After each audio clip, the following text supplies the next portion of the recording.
Seguimos adelante en Hoy por Hoy Navarra en la cadena SER. Hablábamos hace unos minutos de que muchas veces a final de año hay quien aprovecha, ¿no?, para amortizar con parte de sus ahorros la hipoteca que podamos tener, pero lo cierto es que en los últimos meses, con la subida del Euribor, cada vez hay más gente que tiene dificultades, bueno, pues para hacer frente mes a mes a esas cuotas hipotecarias. Hace unos años ya, desde el año 2012, se abrió la Oficina de Mediación Hipotecaria de Pamplona para, bueno, pues atender a las personas que puedan tener algún tipo de problema precisamente con sus hipotecas. Hoy está con nosotros Pedro Martínez, de la Oficina de Mediación Hipotecaria de Pamplona. ¿Cómo estás, Pedro? Muy buenos días, Agunon. Muy bien, Mame, muchas gracias por invitarnos.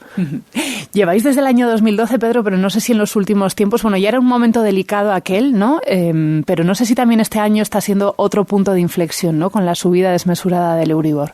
Sí, bueno, cuando se creó efectivamente era cuando estaba toda la vorágine de los desahucios y, bueno, últimamente había habido unos años más tranquilos con los tipos cerca del cero, incluso en negativo, pero con la subida de tipos sí se ha notado un cierto repunte en las consultas y el inicio de ejecuciones hipotecarias.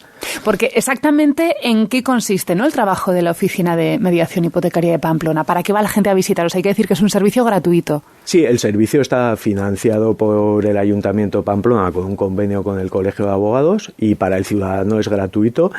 Entonces nosotros básicamente lo que hacemos es una labor de asesoramiento y si es preciso pasamos a mediar con las entidades financieras o el titular del crédito hipotecario, que a veces son fondos de inversión que han recibido una cesión del crédito por parte de las entidades financieras. Uh-huh. ¿Cuáles son, digamos, los casos que soléis atender, ¿no?, con más periodicidad o los más habituales, ¿no? ¿Cuál es la mayor? Sí, pues va desde el caso inicial o más leve, que es los que están atendiendo puntualmente las cuotas hipotecarias, pero prevén una posible dificultad porque creen que pueden perder el empleo o ven un divorcio, la posibilidad de un divorcio, y entonces pues entran dudas de si podrán hacer frente o no. Y en esos casos vienen a... O sea, hay gente que se adelanta ya a las circunstancias que pueda tener, ¿no?, para tener más capacidad de margen de maniobra. De hecho, casi un tercio de las consultas se resuelven sin pasar a mediación.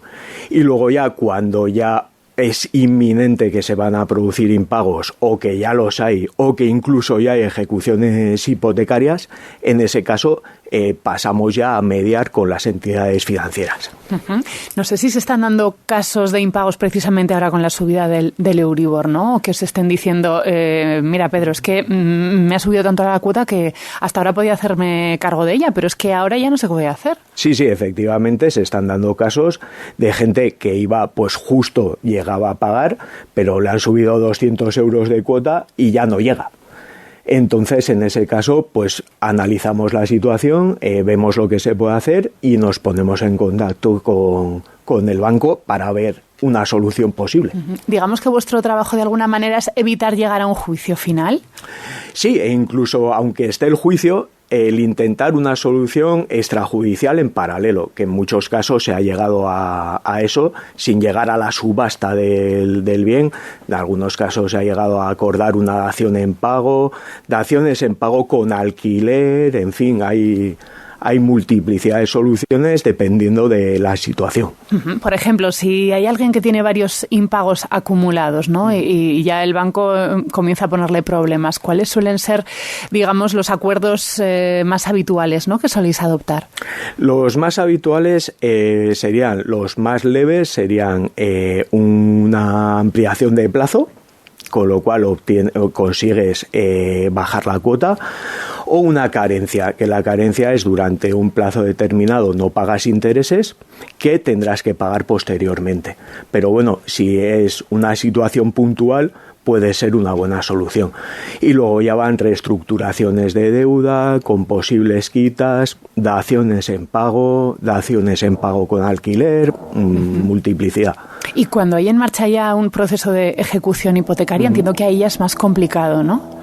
Normalmente ahí el acuerdo es más difícil, pero no imposible, y de hecho se ha llegado a acuerdos incluso teniendo ya fecha de lanzamiento, pues de conseguir un alquiler o habiendo ya perdido la propiedad, pero conseguir un alquiler que fuera asumible por el deudor. En la propia vivienda. En la propia vivienda, sí, sí. ¿Cómo es ese trabajo, ¿no?, de intermediación? Sobre todo entiendo que con las entidades bancarias, ¿no?, para hacer que flexibilicen de alguna manera su postura. Sí, bueno, es un trabajo también con los dos, porque a veces hay que hacerle al usuario ver cuál es su situación real y qué es a lo que pueda aspirar, ¿no?, hasta dónde podemos llegar. Y por otro lado, con la entidad financiera también todos hemos ido aprendiendo con el paso de los años, y las entidades financieras también intentan evitar en la medida de lo posible llegar al desahucio, también por un efecto reputacional que tampoco les conviene. Y efectivamente con ellos es con quienes se centra las posibilidades. Inicialmente se intenta aplicar el Código de Buenas Prácticas Bancarias, al cual están adheridos la mayoría de entidades, pero hay veces que hasta aunque no cumpla el usuario al 100% estar dentro del Código de Buenas Prácticas, se pueden extender determinadas medidas. Los bancos están también intentando evitar las ejecuciones, no en todos los casos van a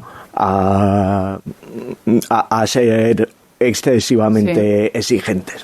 Porque el perfil de la persona que puede tener problemas relacionados, ¿no?, con el pago de su hipoteca, entiendo que además es muy variado, ¿no? O sea, no tiene por qué ser quien a priori probablemente estemos pensando, pues gente que tiene pocos ingresos o que tiene riesgo de exclusión social, ¿no? Digamos que hoy en día, estando las cosas como están, cualquiera, quien más y quien menos, en determinado momento puede tener problemas, ¿no?, para afrontar una situación similar. Dificultades puede tener al final todo el mundo, ¿no?, en un momento dado, pero sí suele coincidir en momentos de dificultad vital, es decir, con si se produce una pérdida de empleo, si se produce una situación de crisis familiar, o ya eres alguien que está o con un sueldo mínimo o con poco más que el mínimo, pues una subida importante te pone realmente en dificultades.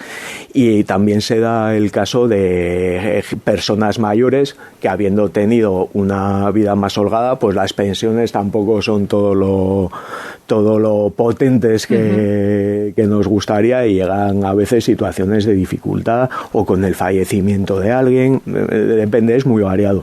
Claro, estamos hablando de números, pero entiendo que también en lo personal, Pedro, ¿no?, cuando conoces los casos concretos y las historias, ¿no?, de las personas que hay detrás, eso de alguna manera te toca, ¿no?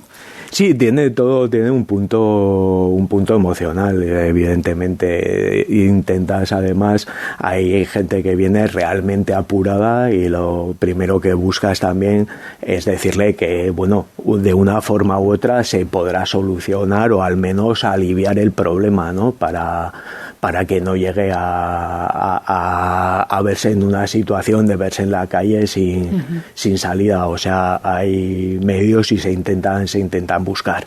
Porque ¿tenéis un porcentaje de casos de éxito de todas las consultas que recibís o los casos en los que trabajáis? Sí, tenemos un estudio en todos los casos que atendemos se hace un informe, tanto de los que pasan a mediación como no, y de los que pasan a mediación tenemos una valoración y sabemos, desde el inicio de la oficina hemos atendido 665 casos, de los cuales 199 creo que fue se quedó simplemente en asesoramiento, y del resto que pasaron a mediación, 30 todavía están en curso, y del resto aproximadamente el 60% llegamos a un tipo de acuerdo u otro con la entidad financiera.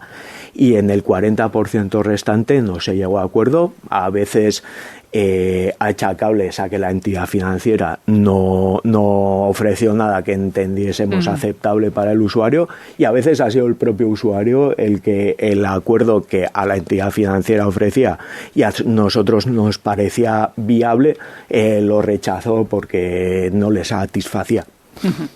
Por cierto, no sé si recibís también consultas relacionadas con el tema de cláusulas abusivas y demás, o eso digamos que no compete tanto, ¿no? A la eso oficina. no compete directamente, pero en muchos casos, si viene el usuario y tiene cláusulas abusivas, se le informa de que efectivamente habría algo que reclamar. En su día fueron las cláusulas suelo, todavía están coleando los gastos hipotecarios y, bueno, otras que están menos claras, ¿no? Como comisiones de apertura o IRPH, que aunque va habiendo cierta claridad, no son tan rotundos como los temas que he dicho antes. Bueno, pues para cualquier duda estáis en la calle Descalzos. Efectivamente, estamos en la calle Descalzos y pueden localizar, si ponen en Google Oficina de Mediación Hipotecaria Pamplona, y aparece el teléfono para pedir cita previa y les atenderá Celia, que es la administrativo que atiende, encantada. Pues Pedro Martínez, de la Oficina de Mediación Hipotecaria de Pamplona, muchísimas gracias por habernos acompañado estos minutos. Muchas gracias, Mamen, por habernos invitado y a vuestra disposición.